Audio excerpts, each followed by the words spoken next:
Começa agora um programa que traz tudo sobre o livro mais lido em todos os tempos. Apresentamos O Som do Livro.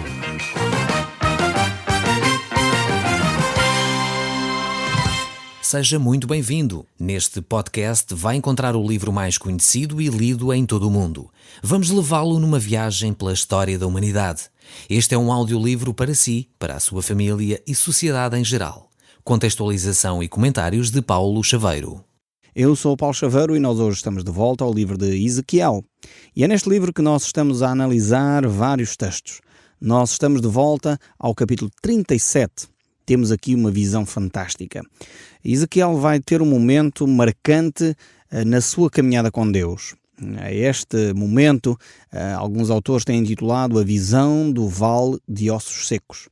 É uma visão assombradora, mas ao mesmo tempo é uma visão de esperança. Uma visão que traz a Ezequiel e à nação de Israel a possibilidade de perceber que Deus é o Deus Todo-Poderoso. Realmente é um texto fantástico, mas temos que entender o propósito de Deus a trazer a Ezequiel esta visão do capítulo 37. E Deus já tinha anunciado no capítulo 36 a restauração da nação de Israel. E esta é a grande preocupação que Deus tinha. E temos aqui uma visão que ilustra, no fundo, este mesmo ensino que está a ser dado no capítulo 36. Ou seja, Deus pega, e muitas vezes nós aqui separamos um pouco os textos para podermos analisar de uma forma mais cuidada, enfim, porque não podemos falar tudo ao mesmo tempo, mas Deus aqui vai ligar estes dois capítulos, o capítulo 36 e o capítulo 37, que fala da restauração de Israel.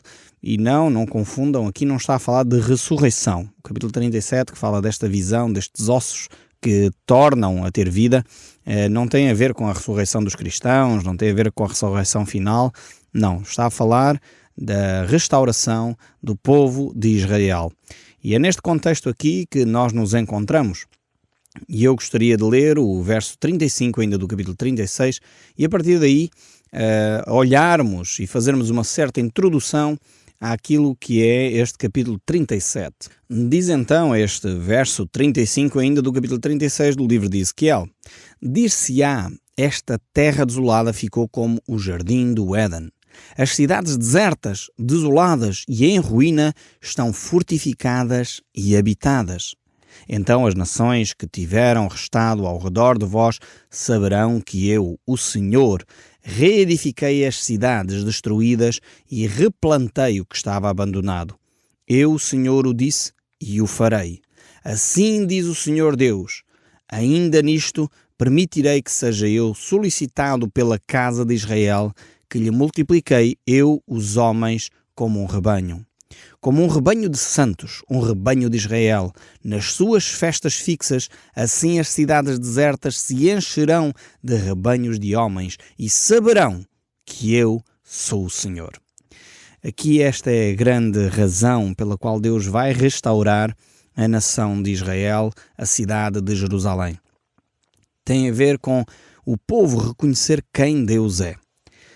Realmente é triste, a ingratidão é talvez dos sentimentos mais tristes, porque no fundo as pessoas fazem tudo para agradar aos outros e a outra pessoa está sempre insatisfeita. E no fundo Deus aqui manifesta também a sua tristeza, porque Ele tudo fez para acarinhar este povo de Israel, tudo fez para trazer bênçãos às suas vidas, trouxe prosperidade, trouxe saúde, a terra era fértil, havia paz, mas mesmo assim o povo se desviava dos caminhos de Deus. Realmente, nós seres humanos somos muito estranhos. Quando tudo vai bem, em vez de ficarmos gratos a Deus, começamos a achar que foi pela nossa capacidade, pela nossa força, e muitas vezes então é quando chega a calamidade, quando chega a doença, quando chega o sofrimento, que nós nos lembramos de novo de Deus. Realmente somos seres muito, muito estranhos. Precisamos de voltar mais depressa a Deus. Eu tenho aprendido na minha própria vida que prefiro voltar a Deus voluntariamente do que ser através do sofrimento. Porque, na realidade, Deus não quer fazer-nos sofrer. Deus não quer que cada um de nós padeça, mas, no entanto, Ele quer que nós o reconheçamos como Senhor e Salvador. E aqui este capítulo 36 reflete exatamente este desejo do coração de Deus de restaurar a nação de Israel, a cidade de Jerusalém. E é por isso que Deus vai agir.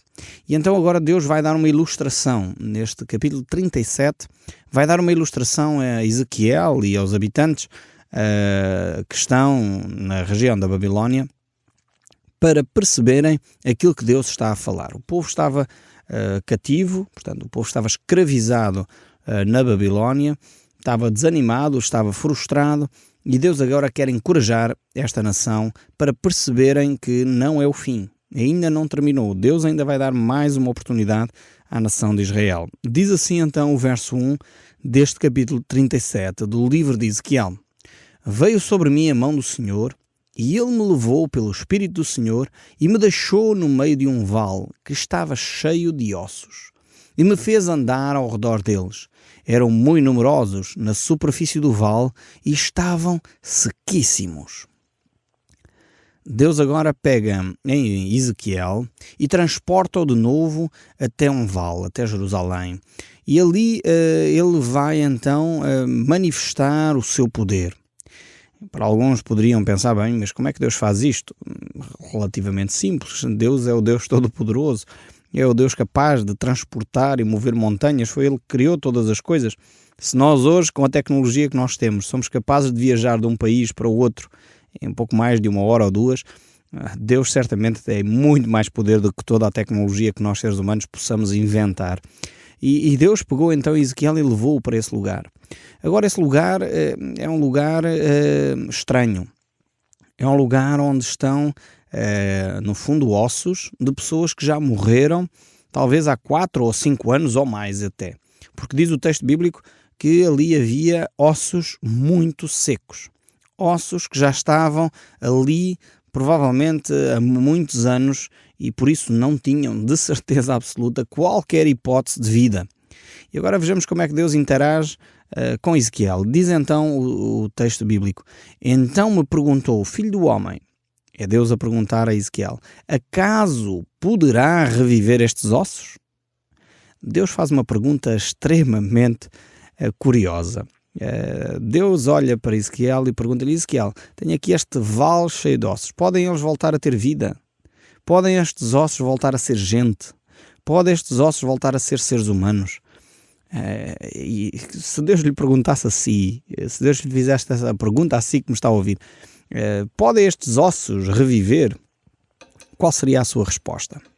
Eu acho profundamente sábia a resposta de Ezequiel e uma resposta que manifesta a confiança que ele tinha em Deus, a relação que ele tinha em Deus. A resposta de Ezequiel é tremenda. Ele diz: respondeu então Ezequiel: Senhor Deus, tu sabes. Que sabedoria nesta resposta. Ezequiel tinha uma confiança plena em Deus, de tal maneira que se Deus quisesse fazer reviver estes ossos, Deus teria todo o poder. Ele confiava plenamente nisto. Por isso ele diz para Deus: Deus, tu sabes, eles podem reviver ou não reviver consoante a tua vontade. Uma dependência tremenda deste homem Ezequiel, deste profeta. Não sei se você teria capacidade de uma resposta deste género, e eu próprio, talvez, se calhar nós duvidamos muitas vezes do poder de Deus. Aqui o tu sabes não era um descartar da responsabilidade, no sentido, bem, eu não quero me comprometer com isto, não. Era no sentido que ele confiava plenamente que se Deus dizia que estes ossos podiam tornar a ter vida, certamente tornariam a ter vida. E Ezequiel estava nesta atitude, numa atitude de dependência de Deus, numa consciência perfeita de que Deus é o Deus Todo-Poderoso. Mesmo pessoas que já morreram 4 ou 5 anos, Deus poderia ressuscitá-las e dar-lhes vida de novo. Tal era a fé deste homem na ação de Deus. E então Deus agora vai pôr à prova a fé de Ezequiel. Se ele diz: ok, Senhor, tu sabes, agora Deus vai lhe exigir algo diferente. Deus diz assim no verso 4: diz-lhe, profetiza a estes ossos e diz-lhes: ossos secos, ouvi a palavra do Senhor. Eu creio que Deus tem um sentido de humor realmente muito para além daquilo que nós podemos imaginar. Alguns pensam que Deus é assim um ser cinzento, um ser, enfim, sem graça. Isto é porque estamos desatentos à natureza. Se nós olharmos a natureza à nossa volta, vamos certamente nos aperceber que Deus é um Deus bem alegre, colorido, um Deus dinâmico, um Deus entusiasmante e que nos entusiasma. Porquê? É só ver a natureza, a variedade de flores, a variedade de pássaros, alguns deles extremamente engraçados e cómicos. Realmente há coisas na natureza espantosas que Deus criou. E isto reflete o caráter de Deus. E agora Deus faz aqui uma afirmação e desafia Ezequiel a pôr à prova a sua fé como profeta. A grande função de Ezequiel era profetizar, era declarar a palavra de Deus às pessoas. E agora Deus diz: Ezequiel, profetiza a esses ossos secos. Realmente seria um desafio tremendo. Era como que, enfim, falar ao ar, falar a nada, porque afinal de contas eram ossos secos de pessoas que já morreram há tanto tempo. O que é que ele poderia acrescentar à vida daquelas pessoas que estavam ali, que já tinham morrido? Então era necessário talvez aqui nós fazermos uma pequena pausa e retirar aqui algumas lições para nós. Em primeiro, é que isto não é um método para ser repetido, no sentido que agora vamos todos para os cemitérios começar a fazer profecias aos ossos que estão lá secos. É preciso lembrar que isto foi um dado específico que Deus fez com Ezequiel e não está a pedir a todos nós que agora comecemos um ministério, desenvolvamos uma tarefa nesta área. Esta é uma lição importante que nós temos que tirar.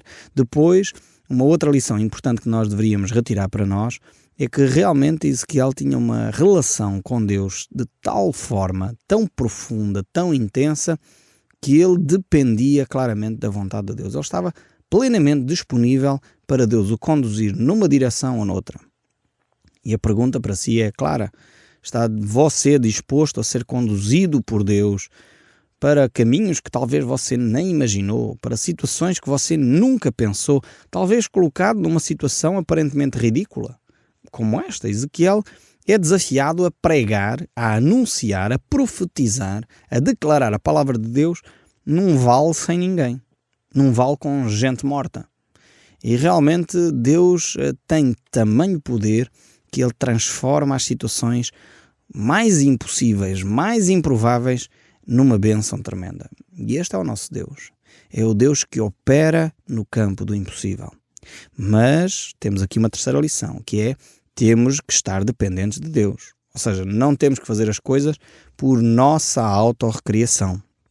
E muitas vezes as pessoas a fazer declarações dizendo que foi Deus que declarou, quando na realidade não tem nada a ver com Deus. E nós já vimos aqui no livro de Ezequiel e também no livro de Jeremias que Deus até disse a estes profetas: manda calar esses outros que se dizem profetas de Deus, porque eles declaram e falam coisas que eu não mandei falar. Tenhamos muita atenção ao declararmos algum assunto, dizendo que foi Deus que nos pediu para fazer, que o façamos com a plena convicção que foi Deus mesmo. E não inventemos, paremos de querer espiritualizar as coisas e querer ser mais espirituais do que na realidade Deus nos está a pedir para sermos. Precisamos de ter estas lições bem presentes na nossa mente. Então, vejamos qual foi a atitude de Ezequiel. Deus mandou-o profetizar e agora vamos verificar se realmente Ezequiel é um homem de fé ou não. Porque ele começou por dizer: Senhor, tu sabes.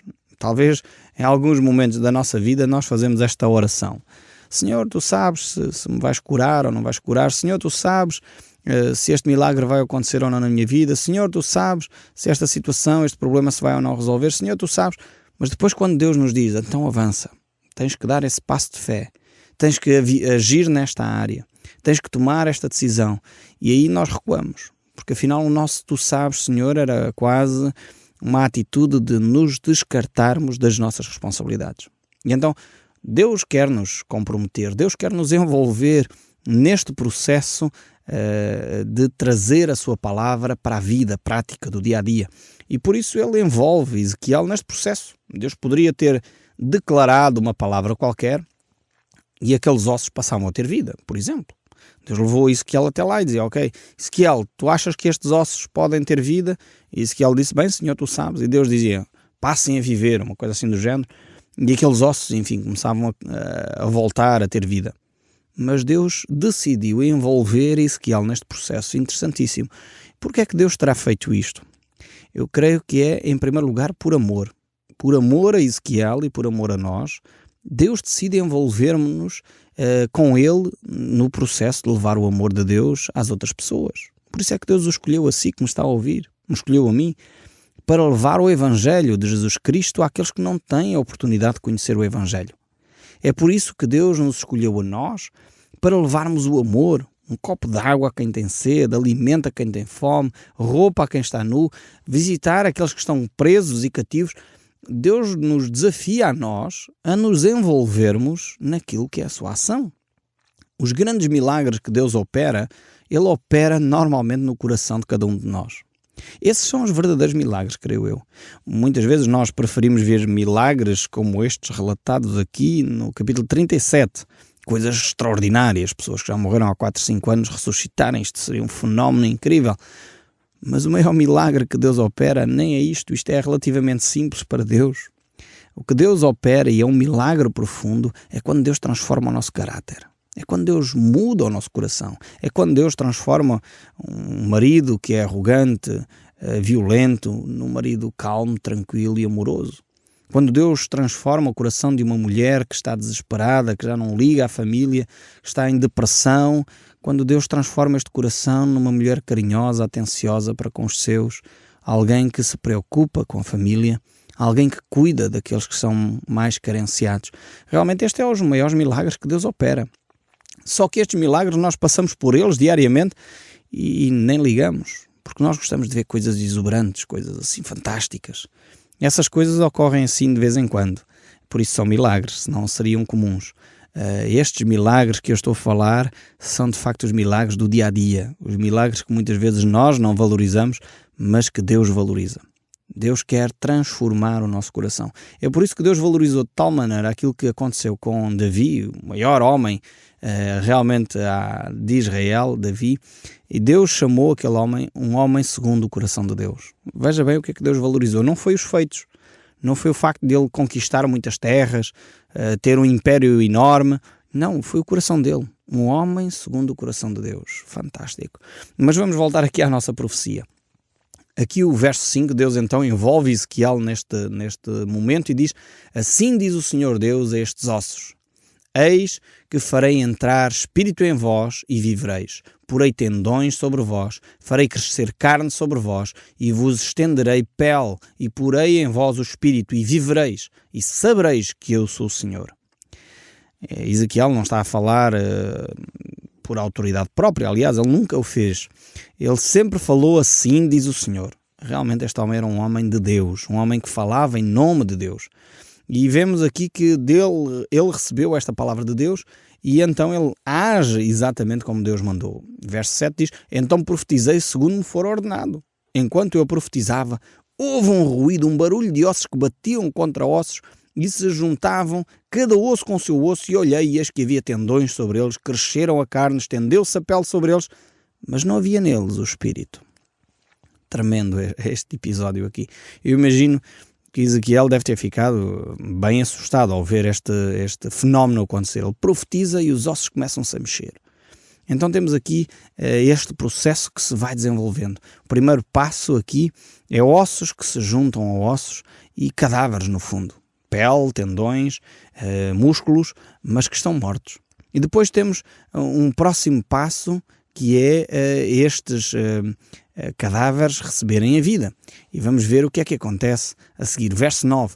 Então ele me disse: profetiza ao Espírito e profetiza ao Filho dos Homens e diz-lhe: assim diz o Senhor Deus, vem dos 4 ventos ao Espírito e sopra sobre estes mortos para que vivam. Profetizei como ele me ordenar e o Espírito entrou neles e viveram e se puseram em pé um exército sobremodo numeroso. Realmente temos aqui um fenómeno tremendo este aqui descrito. Temos então um processo. Vemos aqui um processo que poderíamos talvez até assemelhar àquilo que aconteceu no livro do Gênesis, à criação. Por um lado temos ossos secos, cadáveres sem vida, mortos. Depois, aliás, temos os corpos, mas sem vida, segundo passo. Primeiro, ossos secos, não há qualquer hipótese de vida. A seguir já temos cadáveres, mas ainda sem vida. E um terceiro passo aqui que nós vemos é estes cadáveres passam a viver. pelo sopro de Deus, pelo Espírito de Deus lhes dá. E realmente é tremendo esta profecia aqui. O verso 11 ainda diz: então lhes disse: filho do homem, estes ossos são toda a casa de Israel. Eis que dizem: os nossos ossos se secaram e perece a nossa esperança. Estamos de todos exterminados. Esta era a atitude do povo diante do cativeiro, diante daquilo que estava a ocorrer. Mas Deus diz mais, verso 12: portanto profetiza e diz-lhe: assim diz o Senhor Deus, eis que abrirei as vossas sepulturas e farei sair dela o meu povo e vos trarei à terra de Israel. Esta é a profecia que Deus deixa para com a casa de Israel. Alguns poderão eventualmente dizer que o apóstolo Paulo, enfim, fala-nos da ressurreição também, mas aqui não é o assunto. Deus aqui está a pegar nesta imagem para reforçar aquilo que eu já disse no capítulo 36, de que há um restauro, há uma possibilidade de realmente a nação de Israel tornar a ser uma nação com cabeça, tronco e membros, podemos dizer assim. Então este texto não está relacionado com a ressurreição física, mas agora este texto aqui, o que é que ele nos quer ensinar? A nós próprios. Vamos ver ainda e vamos dar um salto para o verso 21 e diz assim: diz-lhes, pois, assim diz o Senhor Deus, eis que eu tomarei os filhos de Israel de entre as nações para onde eles foram e os congregarei de toda a parte e os levarei para a sua própria terra. Esta era a grande mensagem que Deus estava a dar à nação de Israel através desta imagem. É que o povo de Israel tinha sido espalhado pelas nações, tinha sido como que sepultado nas nações vizinhas, que era a Assíria inicialmente, depois a Babilónia, depois os vários outros impérios, Império Medo-Persa, Império Persa, e o povo de Israel tinha sido espalhado. E Deus disse que Ele iria ressuscitar este povo a nível espiritual, iria trazer ânimo de novo para o seu coração. E esta era a mensagem que Deus estava a trazer à nação de Israel através do profeta Ezequiel. E agora o verso 22 ainda: farei deles uma só nação na terra, nos montes de Israel, e um só rei será rei de todos eles. Nunca mais serão duas nações, nunca mais para o futuro se dividirão em dois reinos. O meu servo Davi reinará sobre eles, todos eles terão um só pastor, andarão nos meus juízos, guardarão os meus estatutos e os observarão. É interessante ver esta profecia aqui, que uma parte já está cumprida. A nação de Israel não mais se dividiu, foi um facto. Desde o regresso do cativeiro da Babilónia, 70 anos depois, não mais a nação de Israel se dividiu em dois reinos e ainda hoje continua unificada. Mas é uma profecia que não está completa, porque ainda não há o cumprimento integral desta mensagem. O Som do Livro, uma produção da Rádio Transmundial de Portugal.